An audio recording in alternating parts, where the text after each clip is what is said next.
پانی کا ایک سیلاب آتا ہے اور وہ سیلاب اتنا خطرناک تھا کہ کئی لوگوں کو بہا کر لے گیا، کئی بچوں کو اس نے پانی میں غرق کر دیا، مویشی پانی میں بہہ گئے، جتنے چار پیر والے جانور تھے، بھیڑ بکریاں بھینسیں گائے، پانی میں بہہ گئے اور مارے گئے۔ کچھ لوگ اپنا علاقہ چھوڑ رہے ہیں، کچھ ایسے ہیں جو اسی میں پھنس گئے ہیں۔ ایسے منظر کو دیکھے اور جب سیلاب تھوڑی دیر کے لیے رکا، تھوڑی دیر کے لیے جب سیلاب رکا تو منظر اتنا بھیانک تھا، اس گاؤں کا، بستی کا منظر اتنا بھیانک تھا کہ اس بھیانک منظر کو لوگ دیکھ رہے ہیں کہ یہ کیا ہوا، یہ گھر کتنا مضبوط تھا لیکن آج ڈہ گیا، یہ کتنا امیر آدمی تھا آج اس کا مال بہہ گیا۔ کچھ لوگ ہیں جو اس سیلاب میں پھنسے ہوئے ہیں، اپنے مال کو اور اپنے بچوں کو اپنے سمیٹے ہوئے ہیں، لیکن کشتیاں نہیں ہیں، ناؤ نہیں ہے، نکل نہیں سکتے ہیں۔ اس بھیانک منظر پر ایک آدمی کی نظر پڑتی ہے کہ پانی میں آدھے سے زیادہ ڈوبا ہوا ایک پیڑ ہے، ایک درخت ہے جو آدھے سے زیادہ ڈوب گیا ہے پانی کے اندر۔ لیکن جب اس نے ڈوبے ہوئے اس پیڑ پر نظر ڈالی تو اس کی ایک برانچ پر، اس پیڑ کے ایک ٹہنی سے لگا ہوا ایک مضبوط ٹہنی پر ایک آدمی بیٹھا ہوا ہے، اور جس ڈال پر آدمی بیٹھا ہوا ہے اسی ڈال کے اوپر ایک خطرناک اور زہریلا سانپ بھی موجود ہے۔ سیلاب اتنا خطرناک تھا، سانپ انسان کا دشمن اور انسان سانپ کا دشمن۔ انسان سانپ کو دیکھتا ہے تو فوراً مارنے کی کوشش کرتا ہے، اور سانپ جب اکیلے میں کسی انسان پر حاوی ہو جائے تو اس کو ڈنگ مارنے کی کوشش کرتا ہے، ڈستا ہے۔ لیکن ہیبت سیلاب کی اتنی زیادہ ہے کہ سانپ انسان کو دیکھ رہا ہے، اور اسی ٹہنی پر، اسی ڈال پر آدمی سانپ کو دیکھ رہا ہے، لیکن آدمی سانپ کو نہیں مارتا ہے اور سانپ انسان کو نہیں ڈس رہا ہے۔ وہ جانتا ہے کہ نیچے پانی ہے، اگر یہ آدمی گرا تو یہ مرے گا، اور سانپ بھی جانتا ہے کہ اگر ہم گرے تو ہم مریں گے۔ اس منظر کو دیکھ کر انسان نہ سانپ کو مار رہا ہے، نہ سانپ انسان کو مار رہا ہے۔ کچھ لوگ دور سے اس منظر کو دیکھ رہے ہیں۔ تصور کیجئے کہ سیلاب اتنا بھینکر، اتنا خطرناک، اور اس منظر کو کچھ لوگ دور سے دیکھ رہے ہیں، لیکن ایسے منظر پر جہاں سانپ بھی انسان کو ڈسنے کی کوشش نہیں کر رہا ہے، یہاں ایسے دنیا پرست اور دنیا طلب لوگ اور کتے کے جانوروں جیسی صفت رکھنے والے لوگ ایسے بھی تھے، جہاں آئے اور ان لوگوں سے کہنے لگے کہ تم سیلاب میں پھنسے ہو، ہم تمہاری مدد کے لیے آئے ہیں، تم اپنا مال ہمارے حوالے کر دو، ہم ان کی حفاظت کر لیں گے، اور جب تمہیں اس مصیبت سے چھٹکارا ملے تو ہم تمہارا مال تمہیں واپس کر دیں گے۔ اور ان بھولے بھالے مصیبت میں پھنسے ہوئے لوگوں نے اپنا سامان، اپنا سونا چاندی جو بچا سکے تھے، انہوں نے ان لوگوں کے حوالے کر دیا، اور یہ رفو چکر ہو گئے، لے کر بھاگ گئے۔ غور کیجئے، ان مجبور لوگوں کی مجبوری کا بھی فائدہ ان لوگوں نے اٹھایا۔ جہاں ایک سانپ انسان کو ڈسنے کی ہمت نہیں کر رہا ہے، اور جہاں ایک انسان سانپ کو مارنے کی ہمت نہیں کر رہا ہے، وہاں یہ انسان کتنا گر چکا ہے، وہاں یہ دنیا طلب انسان اور دنیا پرست انسان، ناجائز مال کو کمانے والا اور دنیا کی محبت کو رنگنے والا یہ انسان کتنا نالائق اور کتنا بڑا کمینہ ہے، جو ایسے موقع پر بھی مجبور لوگوں کی مجبوری کو نہ سمجھ سکا اور ان کا مال لے کر فرار ہو رہا ہے۔ آپ اندازہ لگائیے، سوچئے کہ انسان کتنا زیادہ مفاد پرست ہو چکا ہے، یہ سانپ سے زیادہ زہریلا ہو چکا ہے۔ سانپ اپنے زہر سے انسان کو ڈسنا چھوڑ رہا ہے، لیکن یہ کمینہ انسان اپنی کمینگی انسان سے نہیں چھوڑ رہا ہے۔ یہ سوچیے اور تصور کیجئے کہ انسان کتنا گر چکا ہے کہ ایک موقع پر سانپ بھی انسان کو کاٹنے کی جرت نہیں کر رہا ہے، لیکن انسان انسان کو کاٹ رہا ہے، انسان انسان کو ڈس رہا ہے، اور ایسے موقع پر بھی اس کا پیسہ چھین کر، اس کی دولت لے کر یہ بھاگ جاتے ہیں، یہ کہہ کر کہ ابھی تم مصیبت میں ہو، ہمارے حوالے کر دو، جب تمہارے مصیبتوں کے دن ختم ہوں گے ہم تمہارے حوالے کر دیں گے، اور اس کے بعد ان کا پتہ نہیں چلتا۔ اس دنیا کی دولت نے ہمیں اتنا ہمیں برباد کر دیا، بالکل کتا صفت انسان بنا دیا۔ اسی لیے اللہ کے نبی نے فرمایا یوشک الامم ان تدع علیکم کما تدع الکلۃ علی قصتها، تمہارے اوپر ایک ایسا زمانہ آ جائے گا، تمہارے اوپر ایک ایسا زمانہ آ جائے گا کہ جیسے بھوکے لوگ دسترخوان کے اوپر ٹوٹ پڑتے ہیں، اسی طریقے سے تمام لوگ تمہارے اوپر ٹوٹ پڑیں گے۔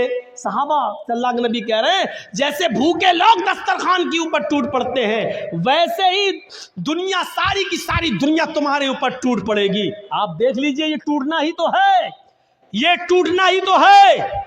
پیٹرول 100 کے پار، ڈیزل بھی اسی کے مقابل، گیس سلنڈر کی قیمت، سرسوں کے تیل کی قیمت، یہ ساری قیمتوں کو آپ ایک طرف رکھیے، لیکن اس کے باوجود ہم پریشانیاں اٹھا لیں گے، سب کچھ برداشت کر لیں گے، لیکن ووٹ ہم انہی کو دیں گے۔ یہ کیا ہے؟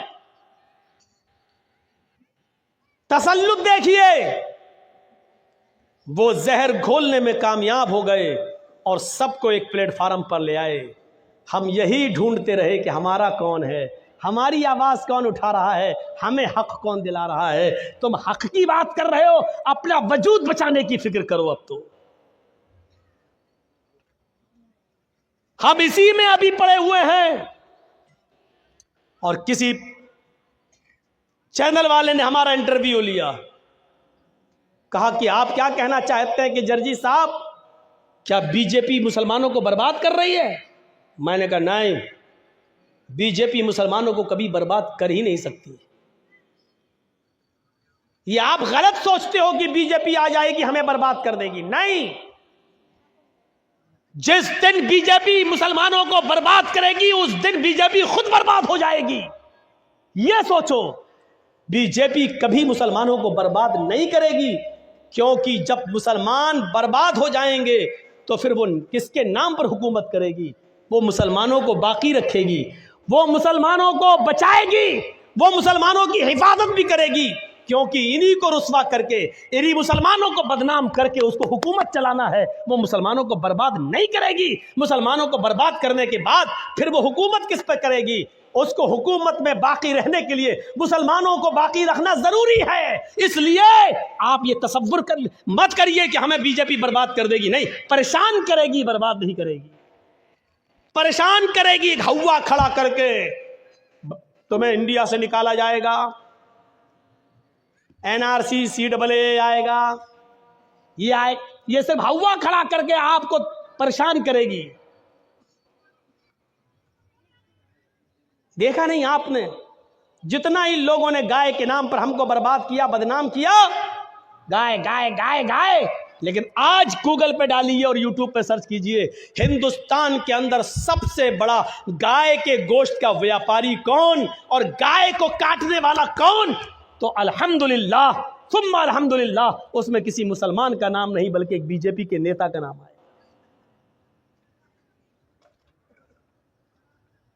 یہ صرف ہمیں بدنام کرتے ہیں، گائے گائے گائے۔ اللہ تعالیٰ نے ایسا کر دیا کہ لو پیو گائے کا پیشاب اور کھاؤ گائے کا گوبر، ایسی جگہ پہنچا دیا ہے کہ تم مسلمانوں سے گائے گائے گائے کرتے ہو۔ پڑھو، ابھی ہمارے ہاں ایک علاقے میں مودی جی نے کیا کہا تھا؟ جو پشو دودھ نہیں دیتے یعنی بیل، ان کی گوبر کو بھی اتنا قیمتی بنا دیں گے کہ لوگ اس کو سڑک پہ پڑا ہوگا تو اٹھا کے اپنے گھر لے جائیں گے، اس سے بھی پیسہ آئے گا۔ مشین، پتہ نہیں رات میں سپنے میں کون بتاتا ہے ہمارے دیش کے چوکیدار کو، گوبر سے بھی پیسہ آئے گا۔ ہم 5 سال انتظار کریں گے کیسے آتا دیکھیں گے۔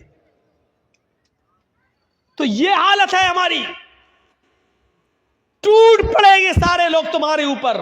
صحابہ نے کہا کیا اس وقت ہم تعداد میں کم ہوں گے؟ اللہ کے نبی نے فرمایا نہیں، اس وقت تم تعداد میں کم نہیں ہوگے، تمہاری تعداد بہت زیادہ ہوگی، لیکن بیکار۔ جیسے سمندر میں کوڑا کرکٹ پڑا ہوتا ہے، ایک لہر آتی ہے، موج آتی ہے، کوڑا کرکٹ کو بھگا لے جاتی ہے، ایسی دنیا کی ساری قومیں تمہیں جہاں چاہیں گی وہاں لے جائیں گی، جیسے چاہیں گی ویسے نچائیں گی۔ بنگال والو، ہمارے اور آپ کے گھر کی لڑکیاں ٹیکا لگاتی ہیں، ٹیکا، اور یہ چیز ہم نے صرف بہار اور بنگال میں دیکھی ہے. یہ غیر مسلموں کی مشابہت ہے. آپ اپنے گھر میں اپنی بہنوں، بیٹیوں، بیویوں سے کہو کہ یہ ٹیکا لگانا بند کریں. بندی لگاتی ہے یہ. من تشبہ بقوم فہو منہم، جو جس قوم کی مشابہت کرے گا قیامت کے دن اسی کے ساتھ اٹھایا جائے گا.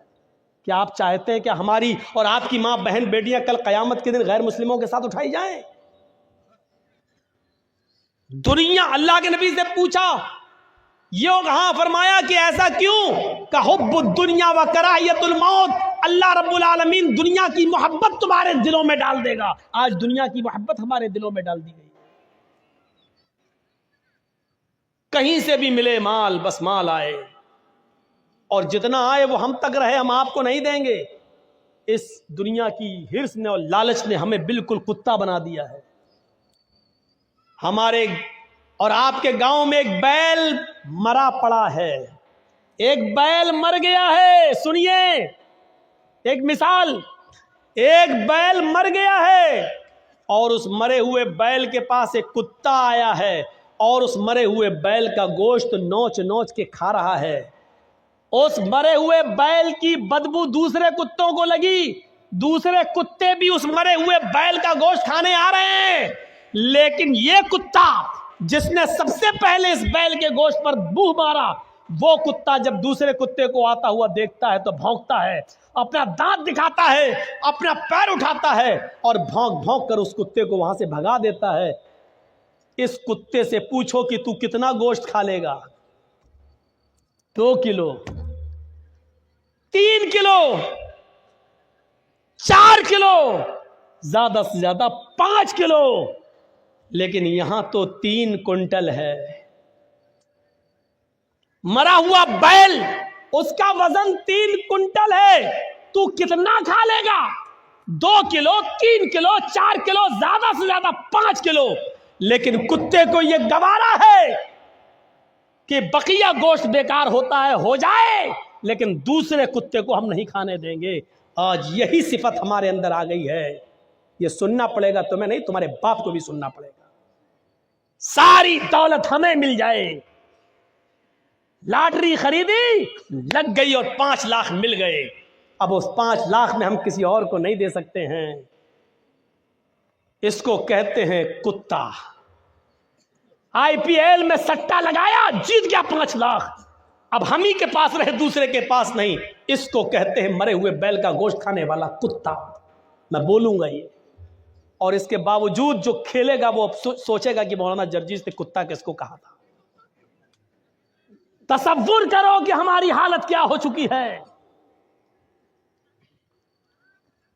جبکہ حالت یہ تھی کہ ایک صحابی اللہ کے نبی صلی اللہ علیہ وسلم کے پاس آتے ہیں اور کہتے ہیں کہ اللہ کے نبی، میرے چند غلام ہیں، میں نے ان کو خریدا ہے، میرے چند غلام ہیں، کبھی کبھی وہ ہمارے مال میں خیانت کرتے ہیں، کبھی کبھی وہ ہم کو جھوٹ بولتے ہیں اور دھوکہ دیتے ہیں. میں ان کی خیانت کرنے پر ان کو تھوڑی بہت سزا بھی دیتا ہوں، مارتا بھی ہوں. اے اللہ کے نبی، کیا یہ ظلم تو نہیں ہے؟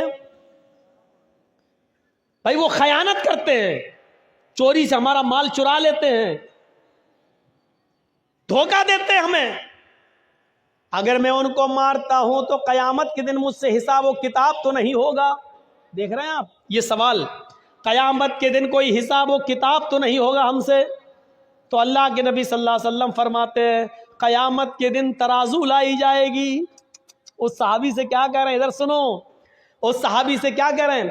قیامت کے دن ترازو لائی جائے گی اور اس ترازو کے اندر ان کی خیانت، ان کا دھوکہ رکھا جائے گا. جو انہوں نے تمہارے مال کی چوری کی ہے اور تمہارا مال چرایا یا دھوکہ دیا، اس کو ایک طرف رکھا جائے گا، اور تم نے ان کو مارا ہے، سزا دی ہے، اس سزا کو ترازو کے دوسرے پلڑے پہ رکھا جائے گا. اور جب ترازو اٹھائی جائے گی، اگر تمہاری سزا اٹھ گئی اور ان کے دھوکے کا پلڑا جھک گیا تو ان کو سزا ملے گی جہنم کے اندر. اور اگر تم نے ان کو مارا اگر تمہارا ظلم کا پلڑا جھک گیا اور ان کا دھوکا اور ان کی خیانت کا پلڑا اٹھ گیا تو قیامت کے دن تمہیں سزا دی جائے گی، یعنی تم نے ان کو ان کے دھوکے اور ان کی خیانت سے زیادہ سزا ان کو دی ہے، تو تمہیں سزا دی جائے گی جہنم کے اندر۔ یہ صحابی کہتے ہیں اے اللہ کے نبی، یہ تو بڑا عجیب معاملہ ہے، یہ تو بڑا عجیب معاملہ ہے، تب تو پھر پتہ نہیں ہماری سزا کتنی زیادہ ہوگی۔ اب تو بہتر یہی ہے کہ اپنے آپ کو جہنم کے عذاب سے بچانے کے لیے میں ان تمام غلاموں کی چھٹی کر دوں، ان کو میں رہا کر دوں، ان کو آزاد کر دوں۔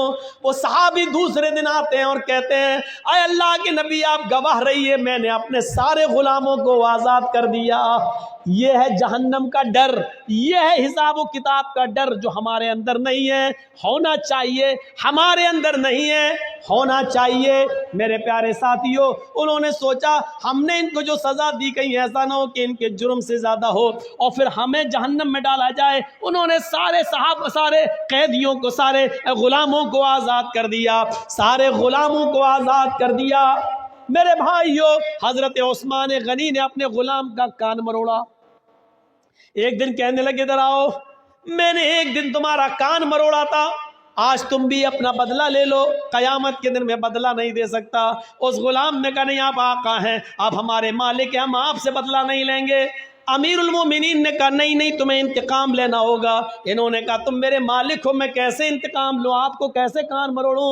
حضرت عثمان غنی کہتے ہیں جاؤ، میں نے تمہیں آزاد کر دیا، آج کے بعد تم میرے غلام نہیں ہو، کیونکہ اس سے تم رہو گے میں پھر کسی غلطی پر تمہارا کان مروڑ دوں گا، ایسا نہ ہو کہ قیامت کے دن اللہ رب العالمین مجھے اس کا بھی حساب دینا پڑے۔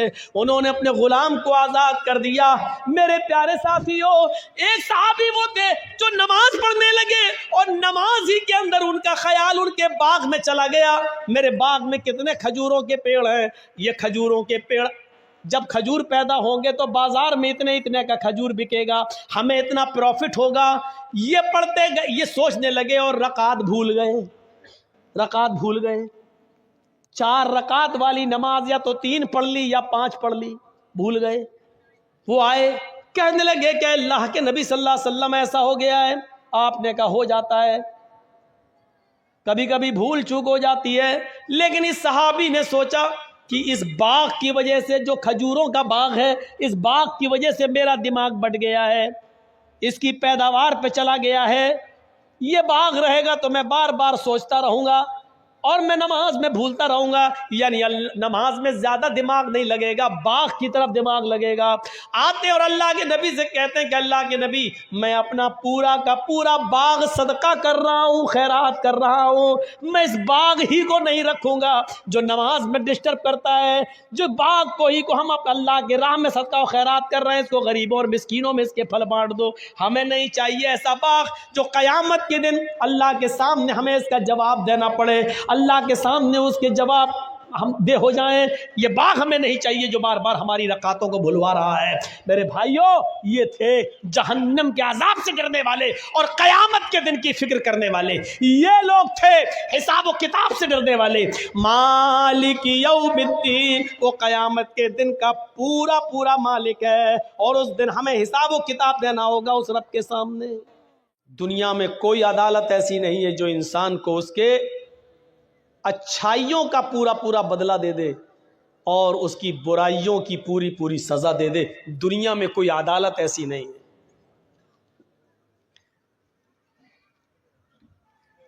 آپ کا بیٹا ڈوب رہا ہے، اس کو تیرنا نہیں آتا ہے، جرجیت صاحب تیرنا جانتے ہیں، دریا کے کنارے باپ رو رہا میرا بیٹا ڈوب رہا ہے، کوئی ہے بچاؤ۔ جرجیت صاحب نے چھلانگ لگائی، تیرتے ہوئے گئے اور اس کے بیٹے کو پکڑ لیا اور تیرتے ہوئے آئے اور اس کو نکال دیا، اس کا پیٹ ویٹ دبا کر پانی نکالا اور کسی طریقے سے اس کی جان بچ گئی۔ مجھے انعام، لڑکے کا باپ انعام دے رہا ہے، کتنا انعام دے گا؟ کتنا انعام دے گا لڑکے کا باپ؟ 10,000، 20,000، 50,000، 1,00,000 زیادہ امیر ہوا تو 5,00,000، اس سے زیادہ امیر ہوا تو 10,00,000۔ لیکن کیا اس کے بچے کی جان بچانے کی قیمت 10,00,000 ہے؟ کیا اس آدمی نے، اس بچے کے باپ نے مجھے پوری کی پوری قیمت دے دی؟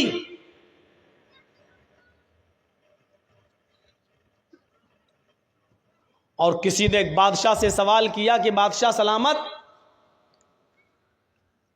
تم اس وقت اپنی حکومت اور اپنی مملکت کے مالک ہو، لیکن اگر تمہاری جان خطرے میں ہو تو بتاؤ اپنی جان کو بچانے کے لیے کیا دے سکتے ہو، کیا خرچ کر سکتے ہو؟ تو اس نے کہا کہ جتنے حصے کا میں مالک ہوں، میں اپنے ملک کی آدھی ملکیت دے سکتا ہوں اپنی جان بچانے کے لیے۔ اس نے پوچھا کہ اگر آپ کی جان کے بدلے میں پورا ملک مانگے تو بادشاہ نے کہا کہ اگر میری جان زیادہ ہی خطرے میں ہے تو پورا ملک دے دوں گا اور اپنی جان بچا لوں گا۔ پورے ملک، پورے کنٹری کی بادشاہت دینے کے لیے آدمی تیار ہو سکتا ہے اور اپنی جان بچانے کے لیے۔ کیا جرجیت صاحب نے تیر کر آپ کے بیٹے کو بچایا اور آپ نے 10,00,000 20,00,000 کا انعام دے دیا تو کیا آپ نے پورا بدلہ دے دیا؟ کیا جان بچانے کی پوری قیمت دے دی؟ نہیں۔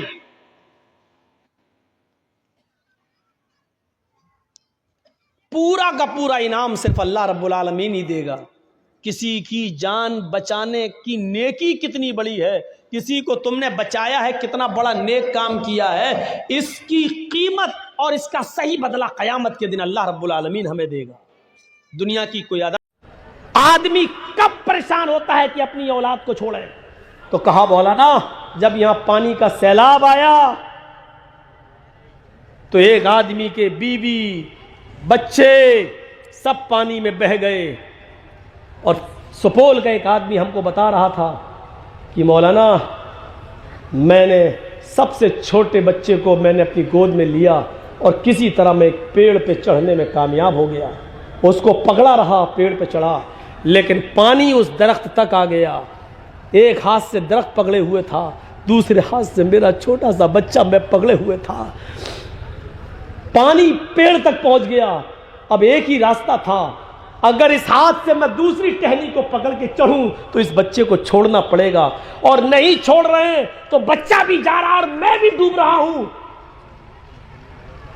پہلے کلیجے کو مضبوط کیا، کوئی شکل نہیں دکھائی دی، اور اوپر چڑھنے کے لیے میں نے بائیں ہاتھ سے جو بچے کو دبایا ہوا تھا میں نے اس کو چھوڑ دیا اور پانی کے حوالے کر دیا، اور میں اوپر چڑھ کر اس منظر کو دیکھتا رہا اور میرا بیٹا پانیوں میں بہہ گیا۔ کس مجبوری میں باپ اپنی اولاد کو بچانے کی کیسی کوشش کی، آخری دم تک بچاتا رہا، درخت تک بچاتا رہا، چڑھتا گیا۔ یہ درد ہوتا ہے ایک باپ کا اپنے بیٹے کے ساتھ، لیکن قیامت کے دن درد چھوٹ جائے گا۔ اس نے دیکھا کہ اب کوئی راستہ نہیں تو ہم دونوں کیوں مریں، بچہ پیڑ پہ چڑھ نہیں پائے گا، کم سے کم اپنے آپ کو تو ہم بچائیں۔ یہ سوچ کر اس نے اپنے بچے کو چھوڑ دیا۔ ایک ہلکا سا پانی کا سیلاب ہمیں اپنی اولاد کو چھوڑنے پر مجبور کر دیتا ہے۔ قیامت میں آگ کا عذاب کیسا ہوگا جو انسان کہے گا میری اولاد کو بھی، میری بیوی کو بھی، میرے بھائی کو بھی، میرے کنبے قبیلے خاندان کو بھی اور پوری دنیا کو بھی جہنم میں ڈال دے۔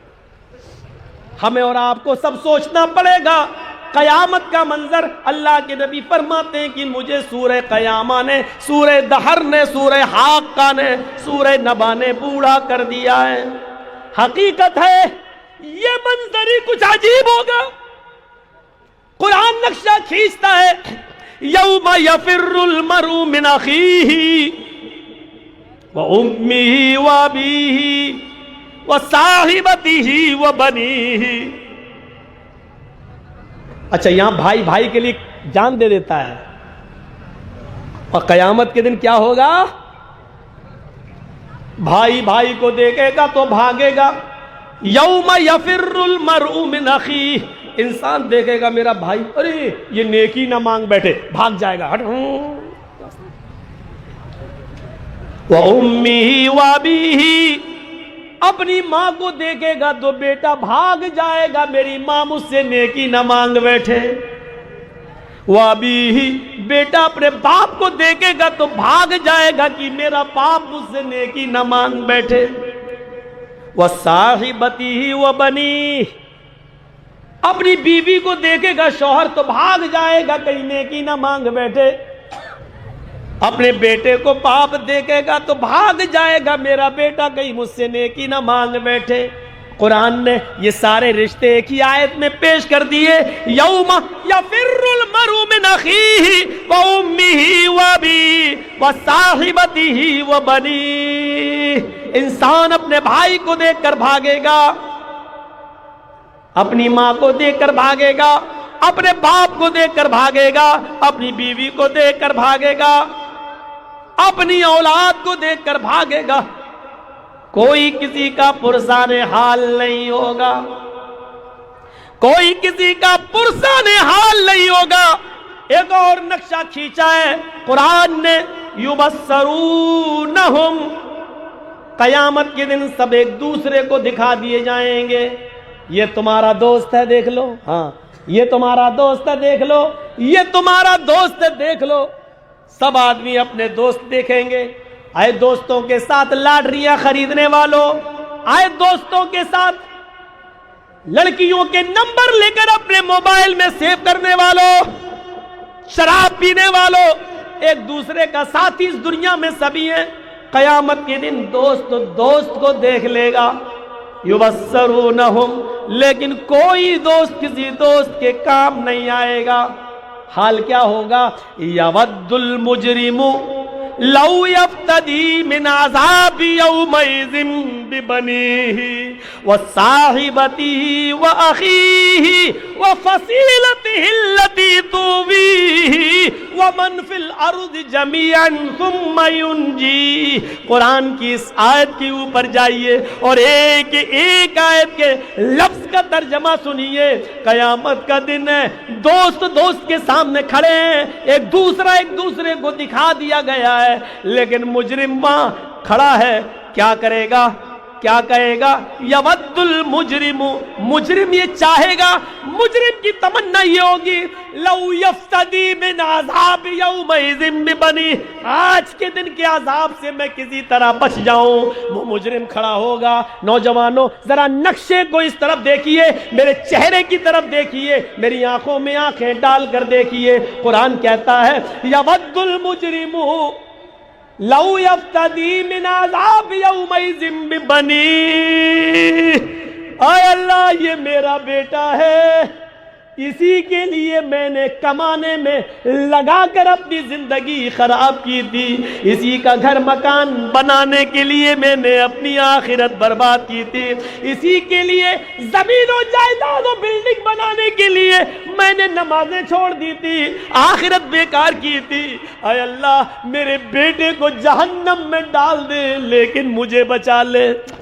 لو یفتدی من عذاب یومئذ ببنیہ، یہ میری اولادیں میں فدیے میں دے رہا ہوں، اے اللہ تو ان کو لے لے، ان کو جہنم میں ڈال دے لیکن مجھے بچا لے۔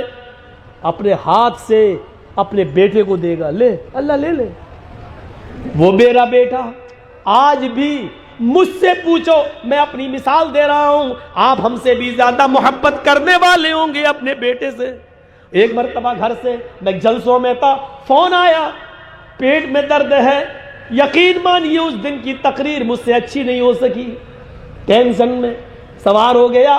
وہ 4-5 سال کا بیٹا، بیوی کہہ رہی ہے سخت درد ہے، رات کے 1 بجے فون آئے، سارے ڈاکٹروں کے کلینکیں بند ہوں، میرے بھائیو یقین مانیے جب تک اس کے پیٹ کا درد بند نہیں ہوا میں برابر کانٹیکٹ کرتا رہا، پوچھتا رہا، برابر اس کو اٹھایا، چچا زاد بھائی کو فون کر رہا ہوں، اس کو اٹھاتا ہوں، جاؤ ذرا لے کے جاؤ فلاں ڈاکٹر کے پاس جاؤ، نہیں اٹھ رہا ہے، ارے سرکاری ہاسپٹل ہی میں لے جاؤ، ارے رات کا وقت ہے تو کیا ہوا، جاؤ 5-6 سال. ارے جس کا ایک ہلکا سا بخار بیٹے کا ہماری رات کی نیندیں اڑا دیتا ہے، وہ اولاد جس سے محبت کا تقاضا یہ ہے کہ اس کا ہلکا سا پیٹ کا درد ہم برداشت نہیں کر سکتے، قیامت کے دن یہ باپ اپنے ہاتھ سے زبان سے کہے گا اے اللہ ان اولادوں کی چکر میں، ان بیٹے بیٹیوں کی چکر میں میں نے آخرت برباد کی،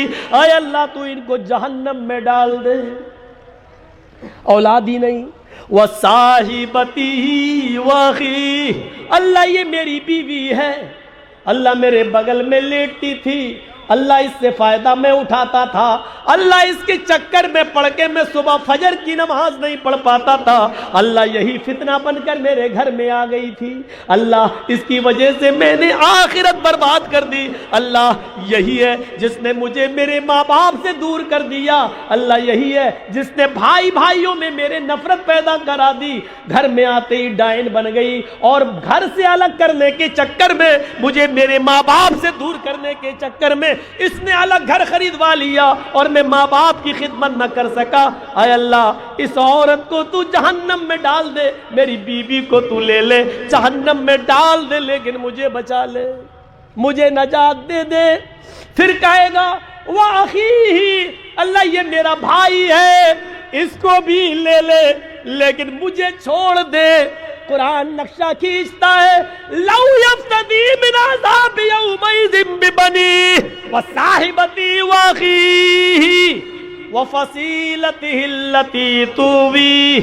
اے اللہ اگر اتنوں کے بدلے نہیں، میں نے بیٹے دے دیے، بیوی دے دی، بھائی دے دیا، اگر اتنے کے بدلے ہم نہیں بخش سکتے، اگر ہماری نجات نہیں ہو سکتی تو یہ میرا کنبہ ہے، یہ میرا قبیلہ ہے، یہ میرا خاندان ہے. وَفَصِيلَتِهِ الَّتِي تُؤْوِيهِ، اے اللہ تو اس کو لے لے، اس کو جہنم میں ڈال دے، میرا پورا خاندان ڈال دے، میرا پورا کنبہ ڈال دے، میرا پورا قبیلہ تو جہنم میں ڈال دے، لیکن مجھے بچا لے. اور اے اللہ اگر میرا پورا کنبہ قبیلہ جہنم میں جانے کے بعد بھی میری بخشش نہیں ہو سکتی ہے تو وَمَن فِي الْأَرْضِ جَمِيعًا وَمَن فِي الْأَرْضِ جَمِيعًا ثُمَّ يُنْجِيهِ، اے اللہ تو پھر تو زمین پر جتنی مخلوق تھی، روئے زمین کے سارے لوگوں کو جہنم میں جھونک دے لیکن مجھے بچا لے. ثم ينجی، اسے نجات دے دے، اسے بخش دے، اسے جنت میں ڈال دے. ایک اکیلے اپنے آپ کو بچانے کے لیے پوری دنیا کو جہنم میں جھونکنے کے لیے تیار ہو جائے گا. اس نقشے کو بھی تو ذرا دیکھو قیامت کے دن کا. وہ بیٹا جس کی ایک ہلکی سی تکلیف ہماری رات کی نیندیں اڑا دیتی ہے، قیامت کے دن ہم خوشی خوشی اپنی اولاد کو جہنم میں ڈالنے کے لیے تیار. سوچئے کیا منظر ہوگا اس کا. قرآن نقشہ کھینچتا ہے اَيَحْسَبُ الْإِنسَانُ أَن لَّن نَّجْمَعَ عِظَامَهُ، انسان یہ سوچتا ہے کہ اس کے مرنے کے بعد ہم اس کی ہڈیوں کو جمع نہیں کر پائیں گے. سورہ قیامہ دیکھیے اَيَحْسَبُ الْإِنسَانُ أَن لَّن نَّجْمَعَ عِظَامَهُ، انسان یہ سوچتا ہے کہ اس کے مرنے کے بعد ہم اس کی ہڈیوں کو جمع نہیں کر پائیں گے. بلا قادرین علی ان نسوی بنانا، ارے ہڈیاں تو بہت دور کی بات ہے مورخ انسان، ہم تو تیری انگلیوں کے پور تک بنانے پر قادر ہیں. یہ انگلیوں کے پور کیا ہوتا معلوم ہے؟ اس کا صحیح ترجمہ اگر میں کروں تو اس کا ترجمہ یہ ہوگا بلا قادرین علی ان نسوی بنانا، ہڈیاں ہی نہیں اے مورخ انسان، ہم تو تیری انگلیوں کے فنگر پرنٹ تک بنانے پر قادر ہیں. آج زمانہ کتنی ترقی کر چکا ہے.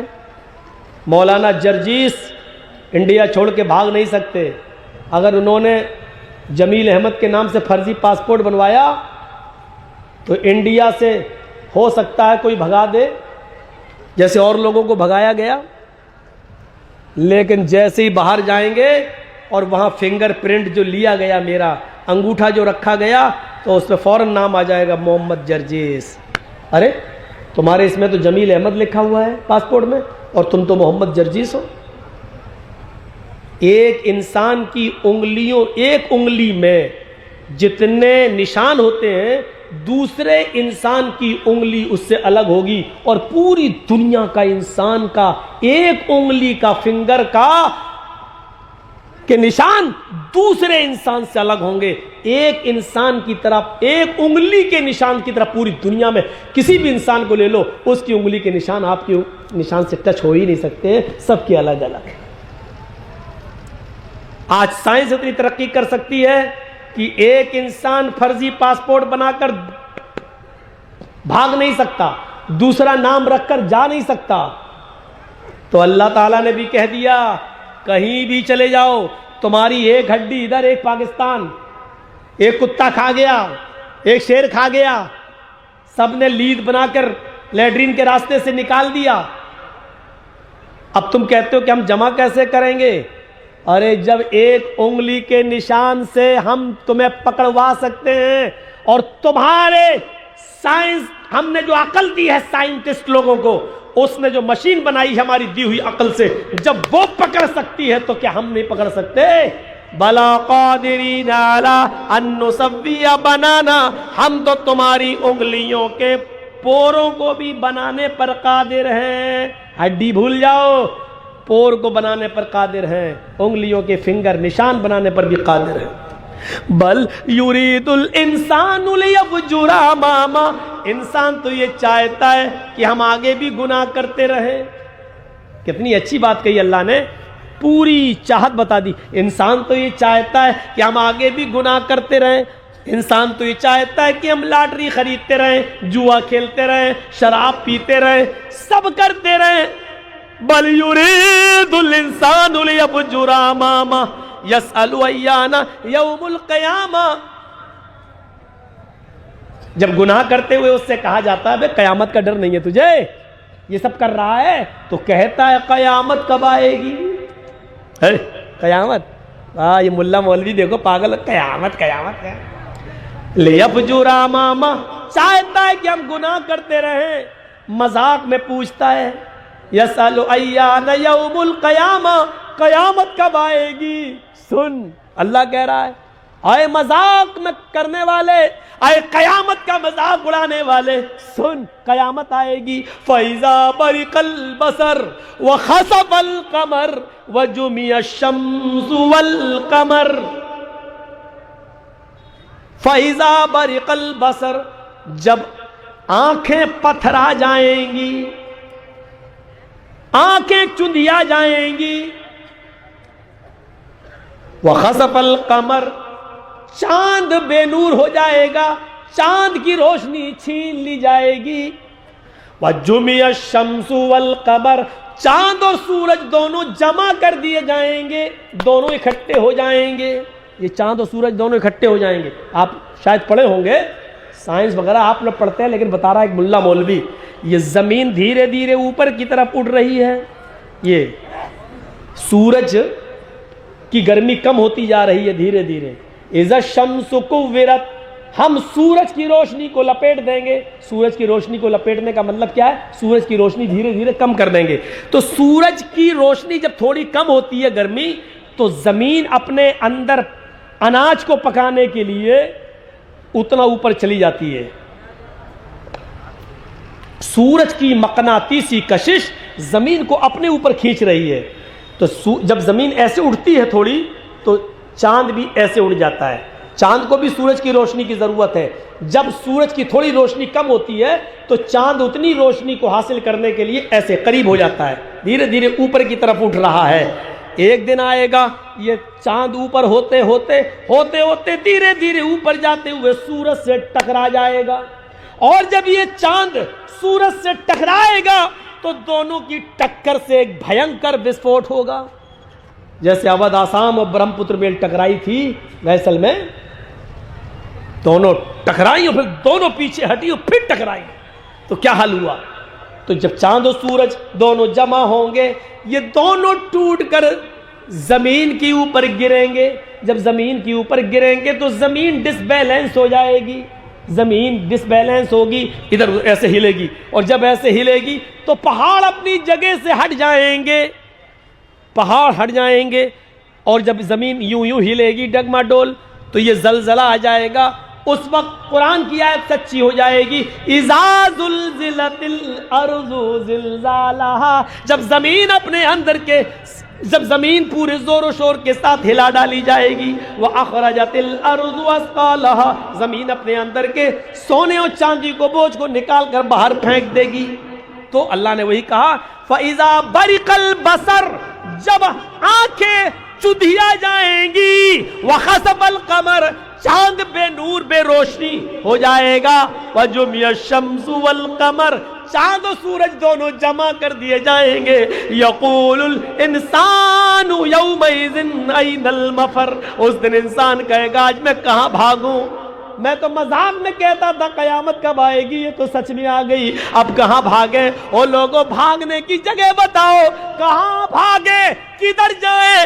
کلا، ہرگز نہیں، کلا لا وزر، آج بھاگنے کی کوئی جگہ نہیں ہے، آج بھاگنے کا کوئی راستہ نہیں ہے، آج بھاگنے کا کوئی جائے فرار نہیں ہے، کلا لا وزر، آج بھاگنے کی کوئی جگہ نہیں ہے، ینبأ الانسان یومئذ بما قدم واخر، آج تو اللہ تعالیٰ تمہیں سب بتا دے گا جو تم نے آگے بھیجا ہے اور جو پیچھے چھوڑا ہے، تمہاری ایک ایک نیکی ہمارے پاس موجود ہے، تمہارا ایک ایک دن کا حساب ہمارے پاس موجود ہے۔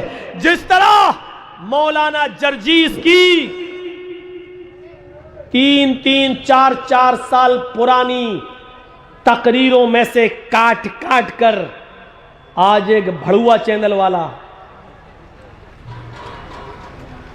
اور مودی جی کی ڈالی ہوئی ہڈی کے ٹیسٹ سے لبریز ہو کر جس طرح وہ دکھا رہا ہے،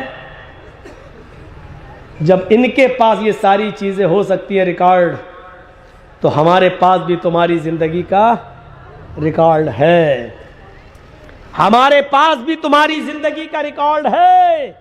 یُنَبَّأُ الْإِنسَانُ يَوْمَئِذٍ بِمَا قَدَّمَ وَأَخَّرَ، آج ہم سب کو پیش کر دیں گے، یہ تم نے آگے بھیجا، یہ تم نے پیچھے چھوڑا۔ یہ قیامت کا ایک منظر اللہ رب العالمین نے کھینچا، اور اس کے بعد جنت و جہنم، حساب و کتاب، جاؤ جنتی جنت کے کنارے اور جہنمی جہنم کے کنارے، جہنمیوں کو جہنم میں ڈال دو، لیکن ایک فرشتہ آئے گا کہے گا رک جاؤ جہنمیوں، جہنم میں بعد میں جانا، ایک مرا ہوا دمبا لے کر آئے گا، دمبا جس کا نام ہوگا موت۔ ہمیں اور آپ کو جو موت آتی ہے، موت یہ بھی اللہ کی مخلوق ہے، اس کو بھی فنا ہونا ہے، اس موت کو بھی موت آنا ہے۔ تو اللہ فرشتہ آئے گا، کیا کہے گا؟ اے جنتیوں بتاؤ میرے ہاتھ میں کیا ہے؟ جنتی کہیں گے موت۔ اے جہنمیوں بتاؤ میرے ہاتھ میں کیا ہے؟ جہنمی کہیں گے موت۔ فرشتہ اس موت کو زمین پر لٹا دے گا، اس دمبے کو، اور اس کی گردن پہ چھری رکھ کے چلا دے گا اور اس کو کاٹ دے گا، اور کہے گا اے جنتیو تم جنت میں جاؤ، اے جہنمیو تم جہنم میں جاؤ، اب تمہیں کبھی موت نہیں آئے گی۔ موت کو موت آ گئی، میرے ہاتھ میں جو موت تھی میں نے اس کو کاٹ دیا ہے، اب تو موت ہی مر گئی، موت کو بھی موت آ چکی، اب تمہیں موت بھی نہیں آئے گی۔ جنتی تو خوش ہو جائیں گے چلو موت ختم، لیکن جہنمی جب یہ سنیں گے تو چیخ پڑیں گے اللہ یہ کیا ہوا، موت کو بھی موت آ گئی، اب کبھی موت نہیں آئے گی۔ جہنمی یہ سن کر بے چین ہو جائیں گے، اے جہنمیوں اب تمہیں کبھی موت نہیں آئے گی، موت کو بھی موت آ چکی ہے۔ پھر ان کو جہنم میں ڈال دیا جائے گا، جہنمی جہنم میں ہمیشہ جلتے رہیں گے، لا یموت فیہا ولا یحیا، جہنمیوں کی حالت یہ ہوگی نہ تو جہنم کے اندر وہ زندہ ہی رہیں گے، نہ تو وہ زندہ ہی رہیں گے، اور نہ ہی ان کو موت آئے گی، نہ مریں گے ہی نہ زندہ رہیں گے۔ جیسے ہی مرے پھر زندہ کر دیا گیا، پھر مارا گیا، پھر زندہ کر دیا گیا، ان کو تڑپایا جائے گا، تڑپایا جائے گا۔ جنتی پوچھیں گے اے جہنمیوں تم تو دنیا میں میرے ساتھ رہا کرتے تھے، یہاں کیسے آ گئے؟ تم تو جہنم میں کاروبار میرے ساتھ، لین دین میرے ساتھ، یہاں کیسے آ گئے؟